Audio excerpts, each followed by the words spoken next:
Hello guys, this is your Negosyanteng Sigit once again, and this is our day 2 of our Hong Kong travel incentive. And let's start the day by having our buffet breakfast. So napakarami pong menu, tingnan nyo na lang dyan, okay? So busog na naman po tayo, and I'm sure magigain na naman tayo ng maraming weight, pero wala tayong masyadong pake dyan because we have barley. And ang aming first stop ay ang Hong Kong Disneyland. So this is my second time dito sa Hong Kong Disneyland. And nag-enjoy po tayo. Actually, muntik na akong masuka sa lahat ng mga rides na yan. Almost nasakyan kong lahat. And we got a free souvenir from our travel and tours. Very generous talaga ng aming company.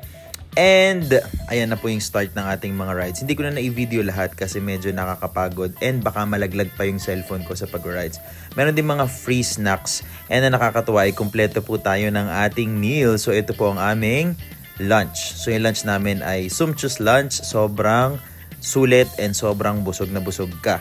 Okay, nung nagpunta ako dito last year, ay hindi pala last year, last year, naalala ko, kumakain lang ako sa 7-Eleven, tapos babaunin ko lang yun papasok kasi medyo mahal ang mga pagkain dito. Pero ngayon ay free. And then na-witness din natin ang parade ng mga Disney characters. Hindi ko alam kung ano mga pangalan yan, basta alam ko lang is yung mga normal na napapanood natin. Ayun, no? Ayan, and then nagkaroon na po kami ng chance to have our free dinner. So nag-dinner kami, early dinner, and then of course ang fireworks display, pero dahil maulan, walang fireworks. Yun lang, goodbye.